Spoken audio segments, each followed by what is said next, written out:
So, teaching your AI what actually matters. The objective of this video is to help business owners understand feature engineering and selection, you know. So the key outcome that you get from this video is you understand the critical features identified and prioritized for a AI model. Starting with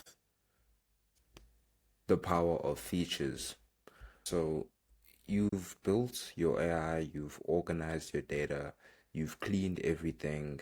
Now comes the critical question: which pieces of information actually matter for decisions? Your AI receives hundreds of data points, but not all are equally useful. Some data points are critical, they drive the decision. Some are helpful, they improve the decision. Some are irrelevant, they waste AI's attention. Some are harmful, they make decisions worse. So take it. So have you've ever hired someone for a job? You need to know what skills matter for this job. For a chef, having a cooking skill is critical. Ball game knowledge, irrelevant. For a lawyer, legal knowledge is critical. Sports ability, irrelevant. And so your AI is the same. It needs to know what information matters for this decision. This video is about teaching your AI what to pay attention to. And so this takes us to what are features. So, what are features? Features are the specific pieces of information your AI uses to make decisions, the raw materials that train your model. Features are the inputs to your AI model. For for loan approval, features might be income, how much money does your customer earn, credit history, how reliably have they repaid debt, debt to income ratio, what percentage of income goes to debt, employment stability, how stable is their job, savings, do they have financial reserves? Each feature contributes information. The AI combines them to decide, approve, or deny. And so there are categories in features. You know, there are, there are critical features which are always in use, features that directly predict the outcome. Customer age affects preferences, purchase history affects next purchases, browsing behavior indicates interest, account status affects eligibility, income affects purchasing power.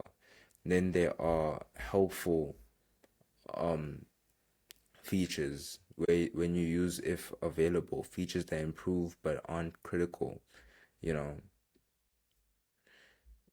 such as time of day affects mood and buying, weather affects desires, competitor prices affects decisions, social trends affects fashion, seasonal factors affects preferences. Then there are irrelevant features which you'd ignore, features that don't help prediction. Phone operating system doesn't affect most decisions. Your email domain doesn't affect many decisions. Your customer ID, random metadata, and non-predictive fields. Then there are bad features which could actually hurt your AI, features that make predictions worse. Corrupted data, leaked information, heavily biased data, redundant features, the difference between good and great AI. Models with bad features, their accuracy could be 65%, the training is slow, poor generalization, unreliable predictions. A model with good features can be accurate 90% of the time, fast training, good generalization, and reliable predictions. Same algorithm, different features, dramatically different results. So essentially, think of features like ingredients in a recipe. A good chef doesn't use random ingredients, they use specific ones that matter. For a chocolate cake, cocoa, flour, sugar, eggs critical. for salt may help, butter might help, random vegetables, no, they're irrelevant. Your AI needs the same. Your critical features, the features that are always in use, such as your customer age, purchase history, browsing behavior, account status, these are critical. Helpful features such as time of the day, weather, competitor prices, social trends, they're very helpful and you'd have to use them if they're available. The irrelevant trends, such as phone operating systems, the email domains, and random metadata, you ignore those. Bad features such as corrupted data, leaked information, and heavily biased data, those two actually hurt and you shouldn't use them. And so, like I had mentioned earlier, the difference, this is essentially just the difference between good and great AI, And so it's important to know which features matter. And I can point to an example, right, of loan approval AI. The bad features would be the zip code, the gender, religion, favorite color. The good features would be their income, their credit history, debt to income ratio, their employment stability. And so a model trained on bad features gives unfair, wrong decisions. A model trained on good features gives fair, right decisions. And so your job is essentially to identify which features actually matter. And so this takes us to the third part, which is the feature engineering process. Now, what is feature engineering and what is this? Essentially it's the process of selecting, creating, and transforming raw data into meaningful features that improve AI model performance. Feature engineering is the art and science of transforming raw data into useful features. Common feature engineering techniques are first normalization. You know, for example, is the problem is essentially in different scales. Their income ranges from 20,000 to $500,000. Their age ranges from 18 to 85. You can't directly compare them, right? And what would the solution be in this problem of scale? Is to scale to common range, such as 0 to 1, income 0 to 1 scale, age 0 to 1 scale. Now it's comparable to AI. Secondly, interaction features, which is combining fields. The problem is individual features miss patterns. Their income alone $100,000, job stability alone 5 years stable. The solution is to create interaction, combined feature, reliable higher income, much more predictive than either alone. Then thirdly is the temporal features, where you're using time. The problem, time-based patterns are important. You know, for example, like raw purchase history. And so the solution to this is create temporal features, days since last purchase, recency, number of purchases last year, frequency, trend in purchase amount, increasing versus decreasing. Fourth is derived features, creating new info. The problem where you need higher level concepts. What do you have? Individual transactions. The solution is to create derived features, such as loyalty scores. It combines multiple purchases, much more powerful than individual transactions. Then lastly, it's categorical encoding, which is grouping values. Problems, too many categories confuse the model. 50 different states as separate features. So the solution is to group into categories, such as region, could be northeast, southwest, midwest, west. Less noisy, clearer patterns.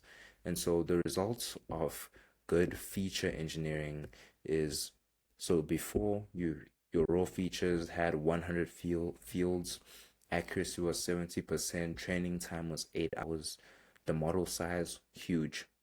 After feature engineering, engineered features are 20 fields, accuracy is 90%, training time 1 hour, the model size is manageable. Better predictions from fewer but smarter features.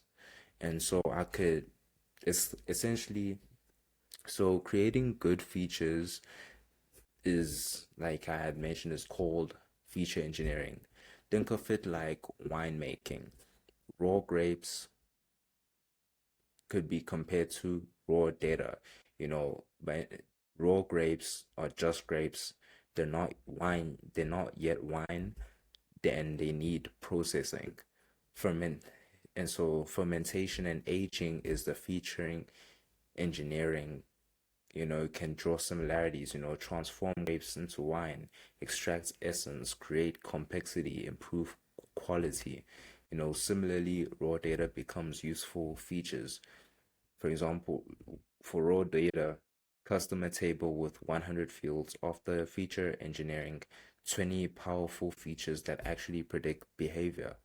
Common feature engineering techniques, like I had mentioned, are the nominalization. And so they're like converting miles to kilometers, so you compare apple to apple. For example, your income ranges from 20 to 500, ages, and ages from range from 18 to 20 to 85. So you can't compare them.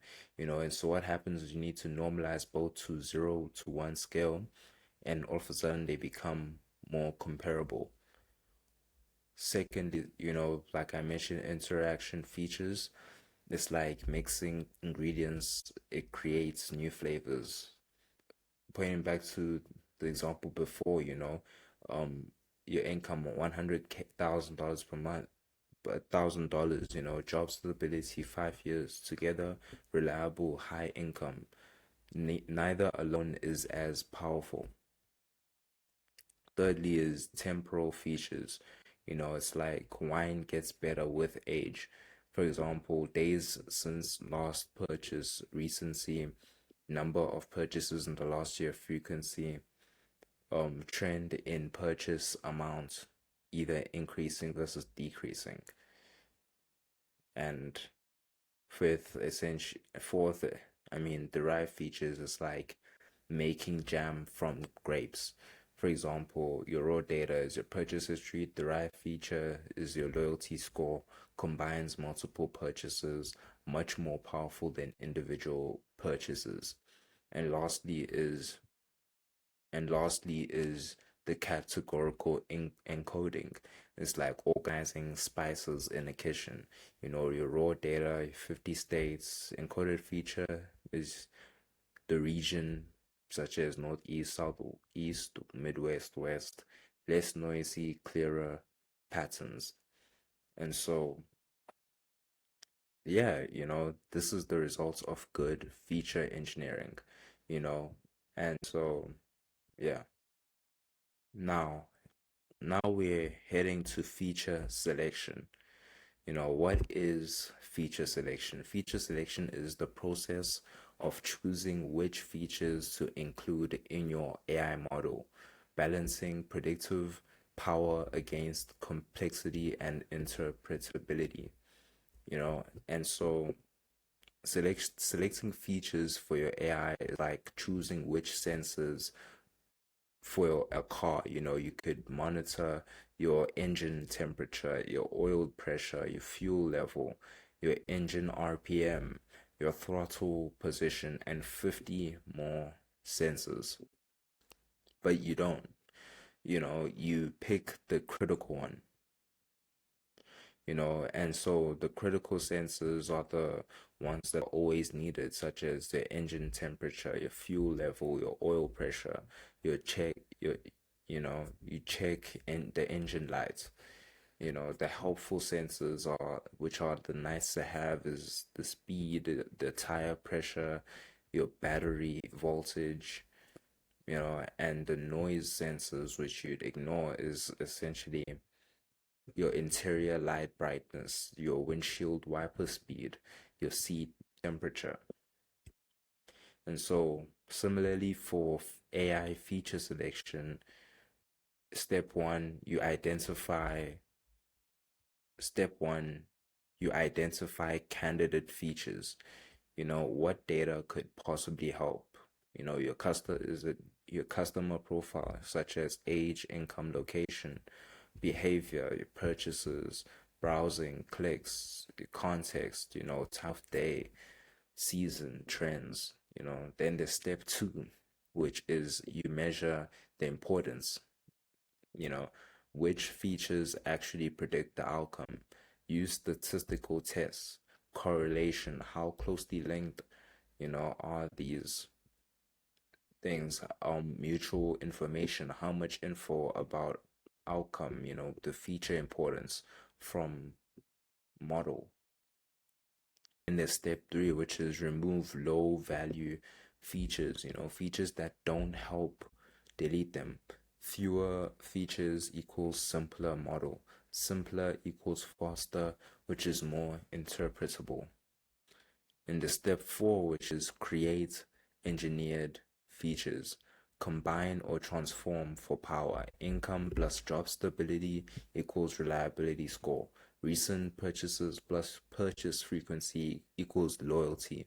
Browse time plus items viewed equals interest level. And there's step five, which is test and validate. Do engineered features improve accuracy? If yes, keep them. If no, remove them. For example, your recommendation AI.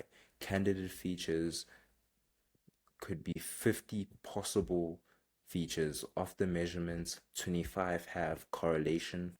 Of the feature engineering, 20 you have 20 powerful features, and the final selection could be 12 features that matter. These 12 features drive the model.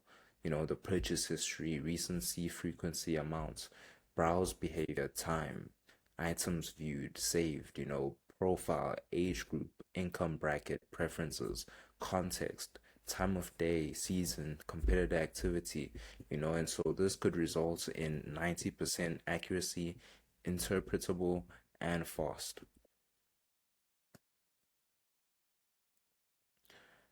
And so I'll talk briefly about a company, you know, which was a SaaS company, and how that had a problem where customers were canceling their subscriptions. They built AI to predict who might churn, but it was mediocre, 65% accuracy.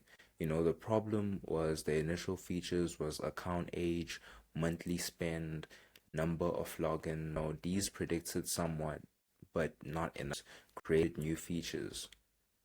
You know, Firstly, starting with the engagement trend.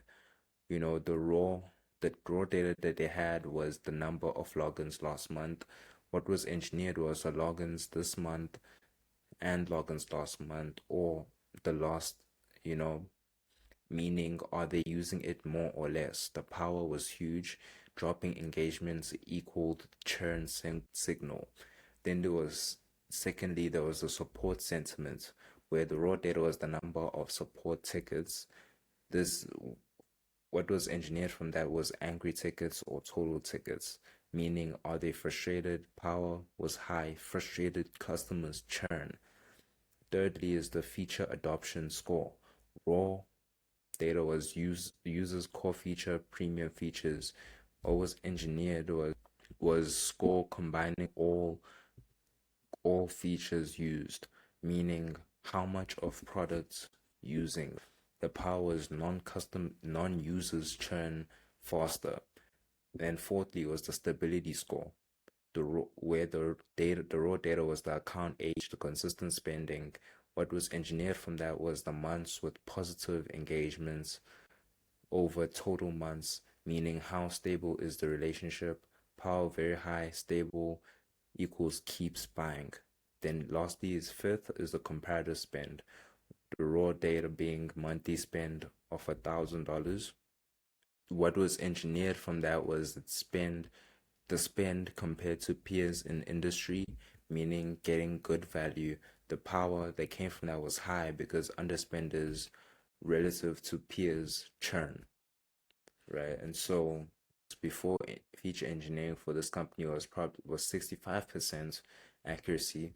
After feature engineering, 88% accuracy. And so what changed? It was not the algorithm, it was just the features.